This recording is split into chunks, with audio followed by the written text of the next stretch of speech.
All the stars looked different from the viewing deck of the Earthship Horizon.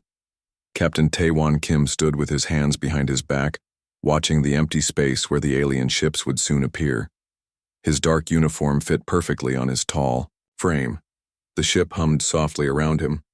"Captain, we have a signal," said Junho Park from his seat at the controls. His fingers moved quickly over the glowing screen. "The aliens will be here in 5 minutes." Taewon nodded. "Tell everyone to get ready. This is what we've been waiting for." For 6 months, Earth had been talking with the aliens called the Vexari. They sent messages back and forth through space. The Vexari said they were part of something called the Galactic Alliance, a group of different alien races who worked together. They had found Earth and wanted to meet humans face to face. Earth's leaders decided to send the Horizon to meet them. The Horizon was not a warship. It was made for talking and making friends with other worlds. It had rooms for meetings, labs for studying new things, and places where humans and aliens could eat together. The ship had some small guns, but they were only for protection. "There they are," said Ji-hyun Lee, pointing at the screen. She was the ship's science officer. Her job was to learn about new alien life forms and technology. 3 ships appeared in the distance. They were not like Earth ships at all. They looked like they were made of crystal, with smooth sides that reflected the starlight. They moved, without making any visible engine light. "They're beautiful," whispered Hansol Choi, the security chief. Even though he was in charge of keeping everyone safe, he couldn't help but admire the alien ships. "They're also 5 times bigger than us," Taewon said quietly. "Let's hope they're as friendly as their messages said they were." The largest alien ship moved closer. A blue light scanned the horizon from top to bottom. "They're scanning us," Ji-hyun said, looking at her screen. "Nothing harmful, just checking us out." The radio made a chirping sound. "Captain Kim," a voice said in slightly robotic English. "This is Ambassador Kreth of the Vexari Alliance. We wish to speak with you." Taewon pressed a button on the wall. "This is Captain Kim. We welcome you on behalf of Earth. We are ready to talk whenever you are. We will send a communication link. Please accept it," the alien voice said. A moment later, a circle of light appeared in the middle of the room. It grew larger until it was the size of a door. Then, an image appeared inside it. The humans saw their first alien. The Vexari stood, taller than any human. It had a body shaped like a person but with a head that looked like a bird. Instead of hair, it had colorful feathers that moved slightly as it breathed. Its skin was pale blue. The most striking thing was its eyes. It had 4 of them, all golden and bright. "Greetings, humans," the alien said, moving its head in a strange sideways nod. "I am Kreth, 3rd ambassador of the Vexari and representative of the Galactic Alliance." Taewon stepped forward. "I am Captain Taewon Kim of Earth. With me are my officers, Science Officer Ji-hyun Lee, Security Chief Hansol Choi, and Communications Lieutenant Junho Park." The alien's eyes blinked, one pair and then the other. "We are pleased to finally meet face to face. We have studied your messages and your culture with great interest." Something in the way the alien said this made Taewon feel uneasy. It reminded him of how a scientist might talk about an interesting bug. "We have been looking forward to this meeting as well," Taewon said politely. "Earth is honored to make contact with other intelligent life." The alien made a sound like quiet laughter. "Yes, we find your civilization surprisingly advanced given your physical limitations." The humans looked at each other. "Physical limitations?" Ji-hyun asked. "Oh, do not take offense," Kreth said, quickly. "It is merely an observation. Your species lacks natural defenses. No claws, weak muscles compared to many Alliance races, thin skin with no armor, poor night vision, and such short lifespans. Yet you've managed to build impressive technology, despite these shortcomings." Taewon kept his face calm, but he didn't like how the alien talked about humans. "We've found ways to overcome our physical traits through innovation." Yes, very resourceful," Kreth said, waving a hand with 7 long fingers. "That is why we believe humans might eventually earn a place in our alliance with proper guidance." "Earn a place?" Taewon thought. With proper guidance? The words sounded like how someone might talk to a child, not to equals. We would be interested in learning more about the Alliance, Taewon said carefully. How many species are members? 27 full members and 43 protected species, Kreth answered. Protected species? Hansol asked. Species not yet ready for full membership. They receive our protection and guidance until they develop sufficiently. The aliens, Four Eyes studied the humans. Based on our scans of your ship and technology, humans would begin as a protected species, of course. Ji-hyun frowned slightly but said nothing. Taewon noticed her expression and knew she was thinking the same thing he was. We are here to open diplomatic relations, Taewon said. Our leaders would need to discuss any formal arrangement with the Alliance. Of course, Kreth said. We do not expect developing species to make such decisions quickly. You will need time to understand the benefits we offer. Hansol's face hardened at the word primitive, but Taewon gave him a small shake of the head. Would you be willing to come aboard our ship for a meeting? Taewon asked. We have prepared a room for discussions and cultural exchange. The alien seemed to consider this. Yes, I think that would be acceptable. It will give us a chance to observe human customs up close. I will bring 2 of my advisors. After the communication ended, Taewon turned to his crew. They think we're weak, Hansol said angrily. Did you hear how they talked about us? They're judging us by physical standards, Ji-hyun agreed, and they've only seen this ship, not our real military vessels. The horizon was small compared to Earth's true battleships. Those ships stayed hidden in the solar system, watching and waiting. Earth's leaders had decided to send a peace ship, first to show friendly intentions. Let them think what they want, Taewon said. We know better, and maybe it's good if they underestimate us for now. He looked out at the crystal ships floating in space. The Vexari might think humans were weak now, but they hadn't seen what humanity could really do. They hadn't seen the ships Earth built for war. Ships that could turn asteroids to dust and move faster than light itself. Get the meeting room ready, Taewon told his crew. Let's show our new alien friends some Earth hospitality. And remember, we're here to make peace, but we're not going to be anyone's protected species. As the crew left to prepare, Taewon stayed by the window, watching the alien ships shine in the darkness. First contact had begun, but it was already clear that this relationship would not be as simple as Earth had hoped. 3 months had passed since the first meeting with the Vexari. The Earth ship Horizon now moved alongside 5 alien ships as they traveled through space. Humans and aliens were getting to know each other, but not everything was going well. Science. Officer Ji-hyun Lee sat in her lab, looking at a small piece of metal the Vexari had given her. It was part of their ship's outer wall. They had let her study it, but they would not tell her how it was made. This is strange, she said to herself. Under her microscope, the metal seemed to move slightly, like it was alive. She tried to cut a small piece off, but her tools could not even scratch it. The door to her lab opened and Security Chief Hansol Choi walked in. His face looked worried. More problems? Ji-hyun asked, looking up from her work. Hansol nodded. I just got reports from the other Earth teams meeting with different alien races. The Drakari laughed when they saw videos of our soldiers training. They called us soft skins and said we would not last 1 day in a real fight. Ji-hyun put down her tools and sighed. The Vexari are the same. They act nice, but they talk to us like we are children. Yesterday, Ambassador Kreth said he was impressed that such fragile creatures could build working spaceships. They think they are better than us because they are stronger, Hansol said. He picked up a metal ball from Ji-hyun's desk and squeezed it in his hand.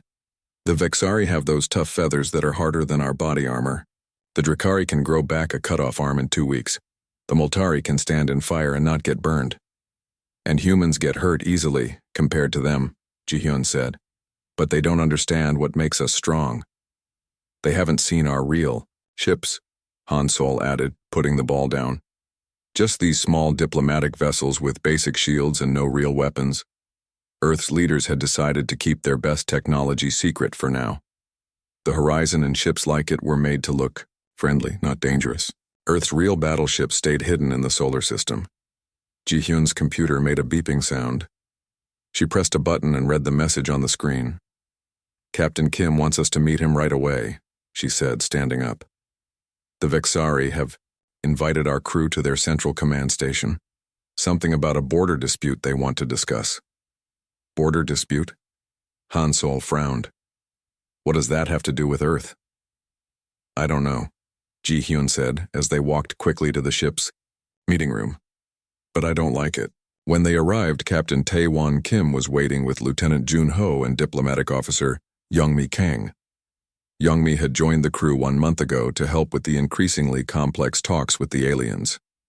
"Good, you're here," Taiwan said. "The Vexari have asked us to come to their central command station. Ambassador Kreth says there's a situation they need to discuss with us." "What kind of situation?" Han Sol asked. "He wouldn't say over the communication link," Taiwan replied. "Just that it concerns Earth's safety." Yong-mi looked concerned. "In my experience, when someone says they need to talk about your safety, they usually want something from you." "We should be careful," Ji-hyun agreed.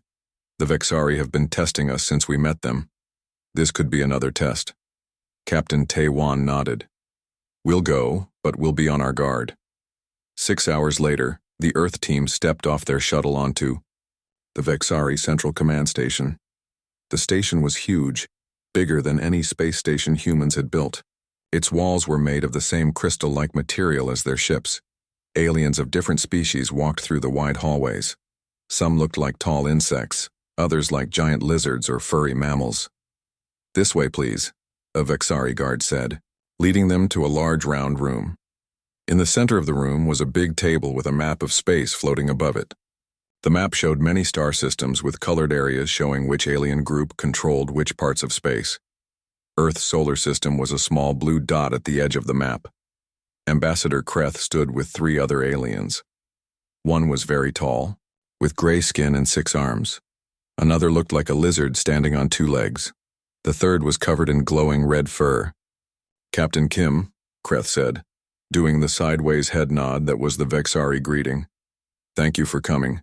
This is Council Leader Zith of the Vexari, War Chief Marak of the Drakari, and High Captain Pular of the Multari." Taiwan bowed slightly to each alien. "Thank you for inviting us. You said there was a matter concerning Earth's safety?"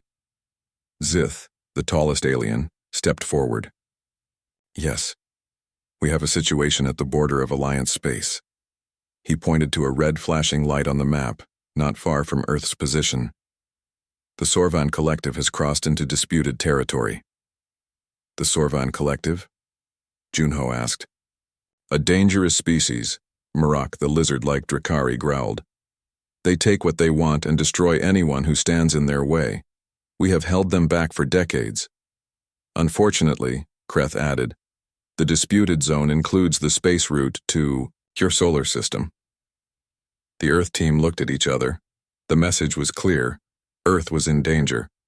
"What does this mean for us?" Taewon asked calmly. Zith moved his 6 hands in a complicated pattern, and the map zoomed in to show Earth's solar system. "The Sorvan ships will reach your system in approximately 30 of your Earth days. Your limited defensive capabilities would not be enough to stop them. They would destroy your world," Marak said bluntly. "Or worse, make your people slaves." Ji-hyun noticed how the aliens kept emphasizing human weakness. It felt planned, not accidental. "We can offer protection," Zith continued. "The Alliance has stopped the Sorvans before, but in exchange, Earth would need to fully join our command structure and resource-sharing protocols." Youngmi stepped forward. "What exactly would that mean for Earth?" "It means," Pular, the furry Multari, spoke for the first time, "that Earth would be under our protection. Your ships would follow our orders. Your resources would be shared with the Alliance. Your people would be safe. As a protected species," Han Sol said, his voice tight with controlled anger. "Yes," Kreth confirmed. "It is the logical choice given your planet's vulnerability." Taiwan kept his face calm, but inside he was troubled. What the aliens were suggesting wasn't an alliance, it was making Earth into their servant. This is a serious matter, Taiwan said carefully. Earth's leaders will need to discuss these terms. How much time do we have to decide? The Sorvan fleet moves quickly, Zith replied. You have 1 week to give us your answer. His many eyes blinked slowly. Choose wisely, Captain. The survival of your species may depend on it. After the meeting, the Earth team returned to their shuttle. They did not speak until they were back on the horizon and in a secure room where no one could listen to them. They're using this threat to control us, Hansol said angrily, hitting his fist against the wall. Join them or be destroyed, that's not a real choice. But is the threat real? Ji-hyun wondered. We haven't seen any proof of these Sorvans. Even if it is real, Youngmi said, the terms they're offering are basically colonization. Earth would lose its independence. Taiwan looked at each of his crew members. We need to contact Earth Command immediately. If the threat is real, we need to prepare. If it's not, he paused. Either way, I think it's time the Alliance learned what humans are really capable of. That night, in the privacy of his quarters, Taiwan sent an encrypted message to Earth Command. Request authorization, Defensive Protocol Omega. The answer came back quickly. Authorization granted. The fleet is on its way. The command center of the Thunderhead buzzed with activity. On the main screen, 20 Sorvan ships appeared at the edge of Earth's solar system. They were dark and spiky, like metal sea urchins floating in space. Battle stations, Admiral Su-jin ordered calmly. Around the room, human officers moved quickly to their positions. No one looked scared. Ambassador Kreth watched in surprise. You seem prepared for this, he said to Captain Taiwan. We're always prepared, Taiwan replied. That's how humans have survived. Admiral Su-jin turned to Council Leader Zith. The Sorvan threat is real, as you warned us. Will the Alliance stand with Earth against them? The tall alien hesitated, his 6 arms moving nervously. Our ships are not prepared for battle. We came for diplomatic talks. I see, Su-jin said, her voice cool. Then please observe how Earth handles this situation. She turned back to her officers. Deploy Defense Pattern Alpha, 1st and 2nd. Fleets to forward positions, 3rd Fleet to maintain Earth orbit. On the screen, human ships moved with perfect order, forming a wall between Earth and the approaching Sorvan vessels. The enemy fleet is holding position at the system edge, reported a sensor officer. They're scanning us. Let them look, Su-jin said. Lieutenant Park, open a communication channel to the Sorvan command ship. Jun-ho, who had joined the Thunderhead's bridge crew, worked quickly at his station. Channel open, Admiral. The main screen changed to show the inside of the Sorvan ship. The alien commander looked like a large reptile with red scales and black eyes. He wore some kind of metal armor over his chest. This is Admiral Su-jin Yoon of the Earth Defense Force and Ambassador Kreth of the Vixari Alliance. The territory you have entered is protected. State your intentions. The Sorvan commander's eyes narrowed. His voice came through rough and deep. I am War Master Drex of the Sorvan Collective. We were informed the human system would be less defended. The aliens from the Alliance looked uncomfortable at these words. You were misinformed, Su-jin replied calmly. Perhaps, the Sorvan said, showing sharp teeth. But we have come a long way. We will not leave empty-handed. We require resources from this system. This system and its resources are under Earth. Protection, Su-jin said. You will find no easy prey here. War Master Drex laughed, a harsh sound. The Vexari told us your ships were small and weak. Perhaps they lied, or perhaps this is just a good show you are putting on. He leaned closer, to the screen. Let us test your true strength. The screen went black. They've cut communication, Jun-ho reported. Sorvan ships are powering weapons. Council Leader Zith stepped forward, all his eyes wide with worry. Admiral, you should consider retreat. The Sorvans have destroyed many Alliance outposts. Their weapons. Thank you for your concern, Su-jin interrupted. But humans don't retreat from our home. On the screen, the Sorvan ships launched glowing red missiles toward the Earth fleet. Incoming weapons, called out the sensor officer. Impact in 30 seconds. Sujin nodded to her weapons officer. Activate point defense systems. Small turrets on the human ships fired rapid blue pulses. When they hit the red missiles, the missiles disappeared in flashes of light. All enemy missiles neutralized, the weapons officer reported. Ambassador Kreth made a surprised sound. Your defenses are impressive. That was just the beginning, Ji-hyun said. She had been watching the Sorvan ships on a separate screen. Look at their energy readings. They're charging their main weapons. The spiky protrusions on the Sorvan ships began to glow with orange light. Energy gathered at the front of each vessel. They're targeting our forward ships, the sensor officer warned. Sujin remained calm. Shield wall formation. Prepare countermeasures. The human ships moved closer together. A blue light connected them, forming what looked like a wall of energy, the eye. Sorvan fleet fired. Massive beams of orange energy shot toward the Earth ships. When they hit the blue shield wall, there was a blinding flash. Everyone in the command center watched anxiously. When the light faded, the human ships were still there, undamaged. Shield integrity at 92%, reported an officer. All ships functional. The aliens from the Alliance stared in amazement. Council, Leader Zith's mouth was open in shock. That was a full attack from 20 Sorvan war vessels, he said. Alliance shields would have failed completely. Quantum reflection technology, Han Sol explained with pride. It redirects 80% of energy. Weapons back into space. Sujin turned to her weapons officer. Target the lead Sorvan vessel. Single-shot gravity disruptor minimum power. Let's show them we're serious. Yes, Admiral. Targeting. Locked. Firing. From the thunderhead, a small blue sphere of light shot toward the Sorvan fleet. It hit the front of the lead ship and expanded rapidly. The front third of the vessel shimmed and then vanished, leaving a clean-cut edge as if it had been sliced with a knife.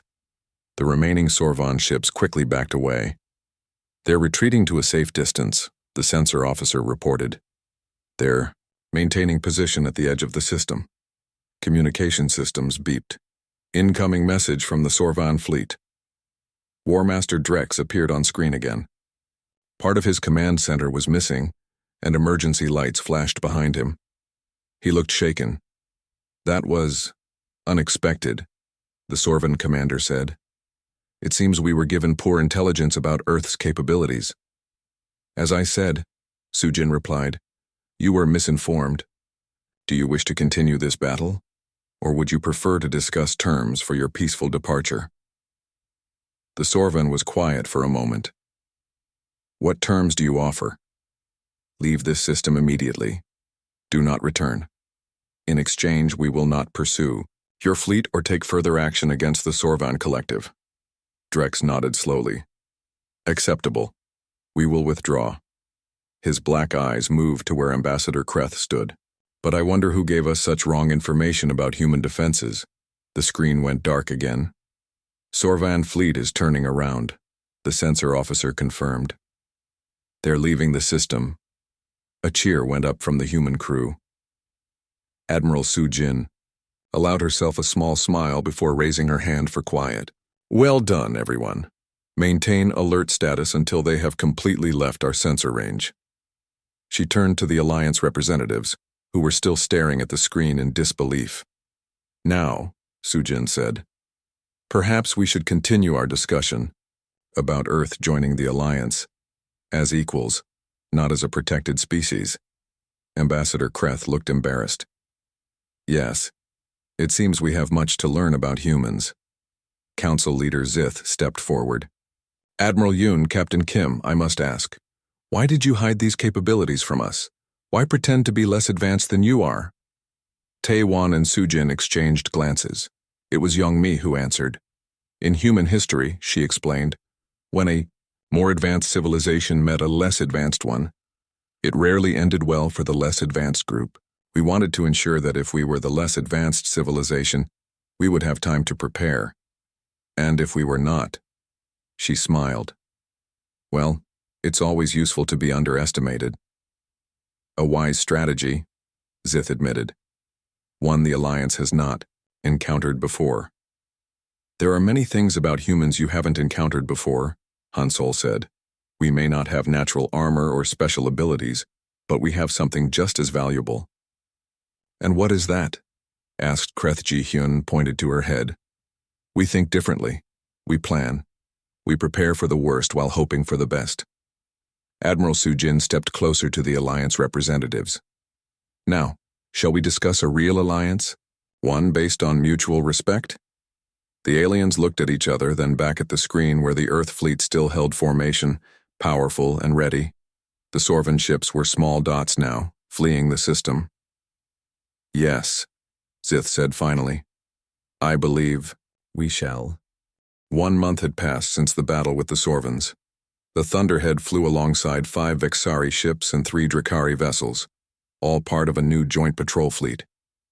Things had changed a lot since the day Earth had shown its true strength. Captain Taewon Kim stood in the observation room of the Thunderhead, looking out at the stars. The door opened, and Ji-hyun Lee walked in to join him. The Alliance representatives are ready for the final treaty signing, she said. Taewon nodded. How are our new alien friends doing? Ji-hyun smiled. Much better now. It's amazing how quickly their attitude changed once they saw our ships in action. Fear can cause respect, Taewon said, but real trust takes time to build. Well, they're certainly trying, Ji-hyun replied. The Vexari have shared 3 of their ship designs with us. The Drakari have offered to train human soldiers in their fighting techniques.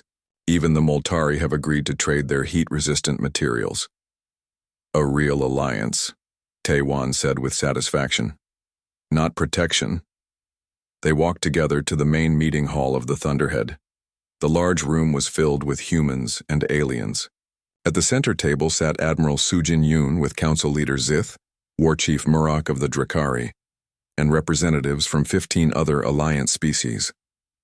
As Taewon and Ji-hyun entered, Han Sol approached them with a tall Drakari warrior beside him. The lizard-like alien had green scales and stood a head taller than Han Sol. Captain, Han Sol said, this is Squad Leader Krath. He's been showing me some of their hand-to-hand combat moves. The Drakari placed a clawed hand on Han Sol's shoulder. And he has shown me human martial arts. Very clever techniques to overcome stronger opponents. That's the human way, Han Sol said with a grin. We've been dealing with stronger opponents our entire history, each other. Across the room, young Mi was deep in conversation with Ambassador Kreth. The Vexari looked different now. His colorful feathers were flat against his head in what humans had learned was a sign of respect. The treaty includes all the points we discussed, Kreth was saying. Equal trade rights, mutual defense agreements, and technology sharing programs. And the classification of Earth? Young Mi asked. Full alliance membership, Kreth confirmed. Not protected status. The Council voted unanimously after seeing your fleet in action. I'm glad we could find common ground, Young Mi said diplomatically. Admiral. Soo-jin stood up at the center table and the room grew quiet. Representatives of Earth and the Galactic Alliance, she began. Today we sign a historic treaty of cooperation and mutual respect. 1 month ago we faced each other as strangers with mistrust. Today we stand as allies. Council Leader Zith rose on his many legs. The Alliance has existed for over 500 years. In that time we have encountered many species. Some became our partners, others our enemies. But never before have we been so completely surprised by a new race. The aliens in the room made sounds that humans had learned were laughter. Humans appeared weak to us, Zith continued. With no natural armor, no special physical abilities, and what seemed like simple technology. We were wrong. War Chief Murak stood next. Your ships are powerful. Your weapons are unlike anything we have seen. But more important is how you think. You hide your strength until it is needed. You plan ahead. You see far. Admiral Soo-jin nodded in acknowledgement. Humans have always had to rely on our minds rather than physical strength. Throughout our history, we learned that the smartest fighter often defeats the strongest. A lesson the Alliance will remember, Zith said. Jun-ho, who was managing the communication system, suddenly looked up from his station. "Admiral, we're receiving a message from the outer patrol ships. 5 unknown vessels approaching from Sector 7. The room tensed. Soo-jin turned to a nearby officer. "Put it on the main screen."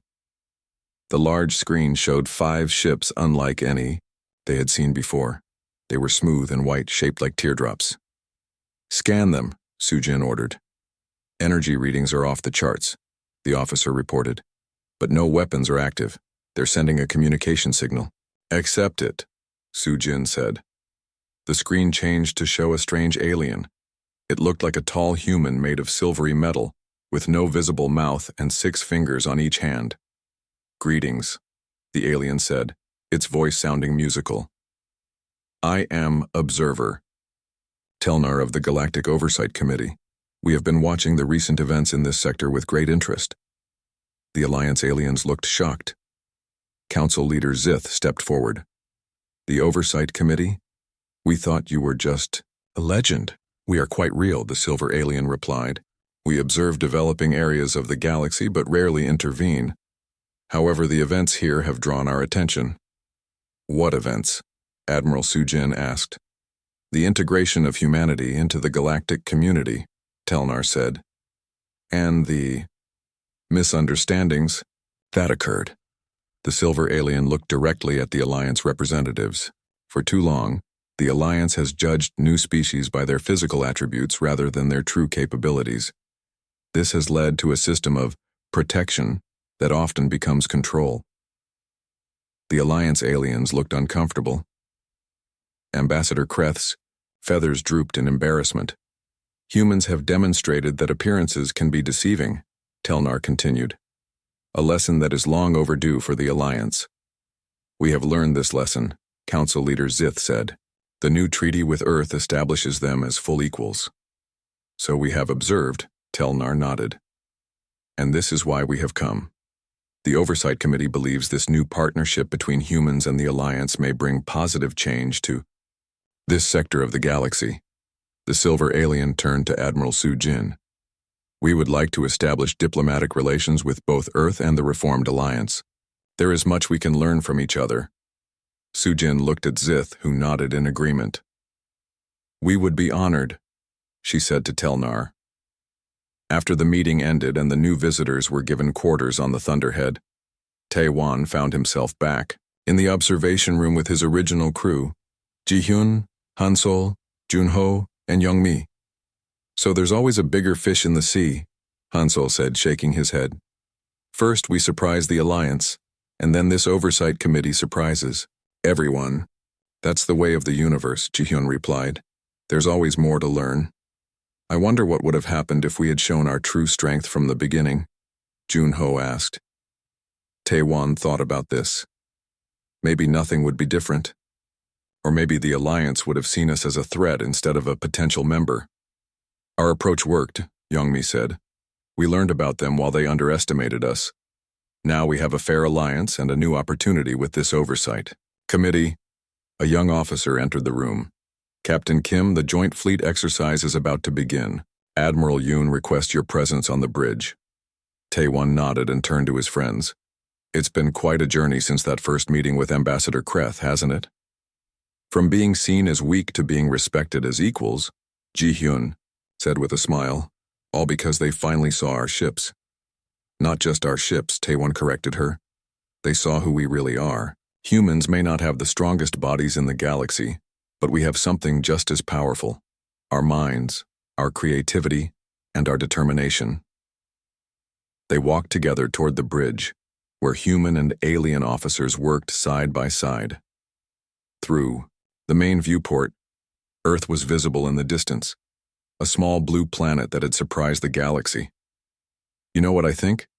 Han-sol said as they walked. "I think we're going to surprise them again and again. It's what humans do best." Tae-won smiled. "I think you're right. This is just the beginning." The night sky above Vashkor glowed with 3 moons. Administrator Kim Jo stood on the observation deck, his eyes fixed on the stars. Something was wrong. For weeks now, the security systems had picked up strange energy readings at the edge of the system. small blips that appeared and vanished before anyone could investigate. "Sir, you should get some rest," said Officer Yoon-ha as she walked onto the deck. "The night shift can watch the skies." Kim shook his head. "Something's out there, Yoon. I can feel it." At 52 years old, Kim had spent his entire career in Tellurian security. The mining planet Vashkor wasn't an important post, just a rocky world where workers dug deep for rare metals that powered the Empire's ships. But lately, Kim couldn't shake the feeling that someone was watching them. "Another report came in," Yoon said, handing him a data pad. "Outpost Sigma has gone quiet." Kim's face hardened. "That's the third one this month." "The official report blames a solar flare for damaging their communications," Yoon explained. "And you believe that?" Kim asked. Yoon hesitated. "No, sir, I don't." Kim walked to the large hollow map that showed their star system. 3 red dots marked the silent outposts. They formed a pattern, a straight line that pointed directly at Vashkor. "Whatever's happening, it's moving toward us," Kim said. "Double the security patrols and check all sensors. I want to know if anything unusual happens, no matter how small." "Yes, sir." Yoon nodded and left to carry out his orders. Kim turned back to the window. In the 300 years since the Great Purge, the Tellurian Empire had spread across the galaxy. The history books taught that humans had been wiped out after they refused to bow to Tellurian rule. Kim had never questioned this story until now.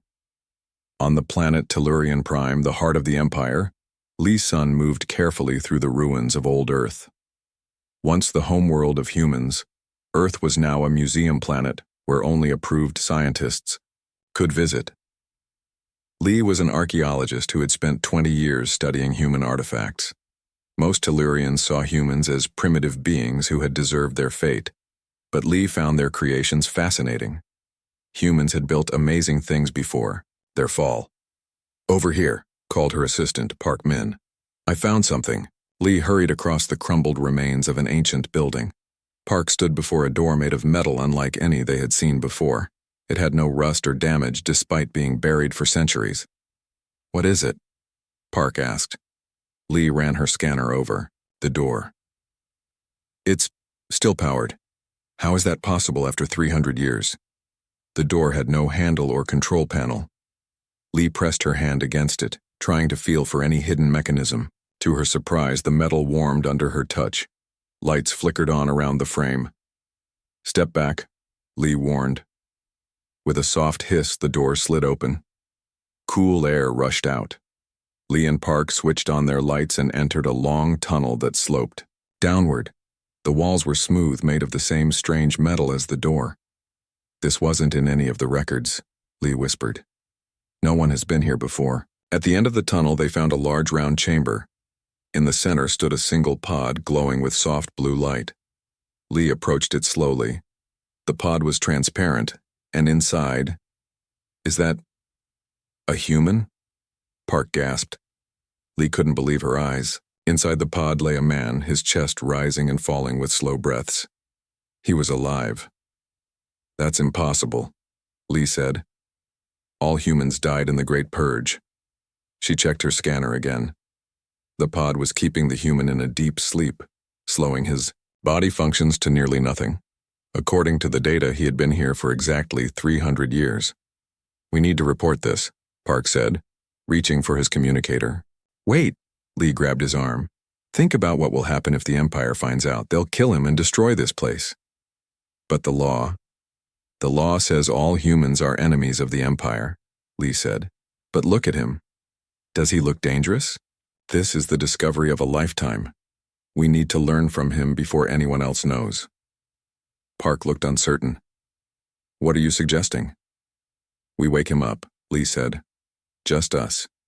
We talk to him, learn what we can, and then decide what to do." After a long moment, Park nodded. "How do we open the pod?" Lee studied the control panel beside the pod. The symbols were in an old human language, but she had studied it for years. Slowly, she pressed the sequence she believed would start the waking process. The blue light turned green. The transparent cover of the pod slid back with a soft hiss. The human's eyelids fluttered. "We should step back," Lee whispered. "He might be scared." They moved away as the human's eyes opened. He blinked several times, then slowly sat up. His movements were stiff, as if his body had forgotten how to move. The human looked around the key chamber until his eyes found Lee and Park. He didn't seem afraid, only confused. "Are you—" His voice was rough from lack of use. "Are you Tellurian?" Lee was shocked that he spoke their language. "Yes. I am Lee Sun, and this is Park Min. We are archaeologists." The human nodded slowly. "I am Choi Jin." He looked around the chamber again. "How long has it been?" "Since what?" Lee asked. "Since the retreat. Since we left." Lee hesitated. "If you mean since humans were last seen in the galaxy, it has been 300 years. Choi closed his eyes for a moment. When he opened them, they were filled with purpose. "Then it's time." "Time for what?" Park asked. Instead of answering, Choi tried to stand. His legs gave out, and he fell back onto the pod. "I need food, water, and time to recover. Then I have much to tell you." Lee made a quick decision. "We'll help you, but we need to get you out of here. If anyone else finds you—" "I understand," Choi said. "The Tellurians still control the galaxy?" "The Tellurian Empire rules most of the known worlds," Park said. A small smile crossed Choi's face. "Not for much longer." Back on Vashkor, Administrator Kim pulled his coat tighter as he stepped out of the transport. The wind howled across the landing pad at Outpost Sigma, now empty and silent. His team spread out, weapons ready, though Kim doubted they would find any attackers. "Check the communications array first," he ordered. "Find out why they went dark." Yoon led a group toward the main building while Kim walked the perimeter. Something on the ground caught his eye, a small patch where the rocky soil looked different. He knelt and touched it. The ground crumbled away, revealing a tiny metal object. Kim picked it up. It was smaller than his fingernail, but when he looked closely, he could see intricate patterns etched into its surface. It hummed slightly, vibrating against his skin. "Sir," Yoon called from the entrance to the base. "You need to see this." Inside, the outpost was untouched. No signs of struggle, no damage, just empty. In the control room, Yoon pointed to the communication console. "It's not damaged," she said. "It was turned off." From the inside, Kim placed the tiny metal object on the table. "And I found this outside. I think it's some kind of machine." As they watched, the object split open like a flower. Tiny lights blinked inside it. A holographic display appeared above it, showing a string of symbols Kim didn't recognize. "What language is that?" Yoon asked. Kim felt a chill run down his spine. Human. The ground beneath them trembled slightly like the beginning of an earthquake. Kim grabbed the edge of the table to steady himself. "What was that?" Yoon asked when the shaking stopped. Kim looked at the tiny machine, now closed again and silent. "I think it's a signal. Someone is waking up." As if in answer, the tremor came again, stronger this time. Far below the surface of Vashkor, something ancient was stirring.